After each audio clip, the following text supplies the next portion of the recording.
අද මම මේ වීඩියෝෙන් කතා කරන්නේ Blender software එක කොහොමද ෆෝන් එකේ run කරන්න කියලා. Blender software එක ෆෝන් එකේ run කරනකොට ටිකක් වෙනස් ඉන්ටර්ෆේස් එකක් තමයි බලා ගන්න පුළුවන් වෙන්නේ. desktop එකේ පාවිච්චි කරන ඉන්ටර්ෆේස් එක නෙවෙයි තියෙන්නේ. ටිකක් විතර වෙනස්. හැබැයි Blender software එක කරන දේවල්ම මේකෙත් කරන්න පුළුවන්.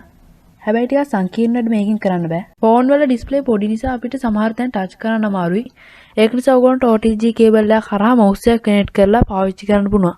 එහෙනම් අපි දැන් බලමු Blender software ෆෝන් එකේ run කරන්න කොහොමද කියලා. හරි ඉතින් ඔයගොල්ලෝ මුලින්ම Google එකට යන්න ඕනේ. ඒක ගිහිල්ලා ඔයගොල්ලෝ search කරන්න ඕනේ Blender player කියලා.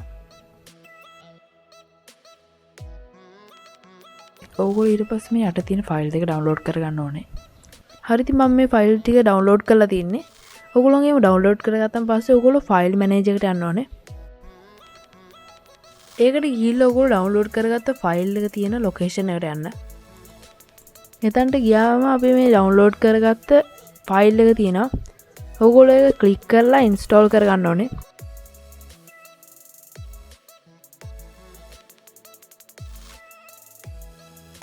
හරිද මේක install ලා ඉවරයි. මේක install වුණාන් පස්සේ ඔයගොල්ලෝ Play Store එකට යන්න ඕනේ. ගිහලා ඔයගොල්ලෝ search කරන්න ඕනේ Iset Archiver කියන app එක. හරි ඊට පස්සේ ඔයගොල්ලෝ මේ app එක download කරගන්න ඕනේ. මම ඒක download කරලා තියෙන නිසා open කරගන්නවා. හරි දැන් ඔයගොල්ලෝ ෆයිල් download කරගත්ත location එකට යන්න ඕනේ.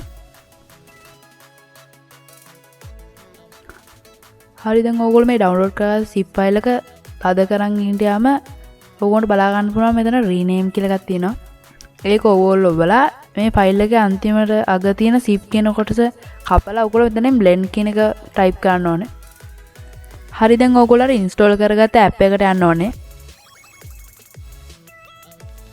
ඊට පස්සේ ඔයගොල්ලෝ මෙතන තියෙන select game කියන එක ඔබන්න ඕනේ. ඊට පස්සේ ඔයගොල්ලෝ අයිනේ තියෙන ඉරිතුන ඔබලා අපි download කරගත්ත app එකට යන්න ඕනේ. ඊට පස්සේ අපි අර හදාගත්ත zip file එක තියෙන තැනට යන්න ඕනේ. ඒ ගිහලා ඔයගොල්ලෝ ඒක select කරන්න.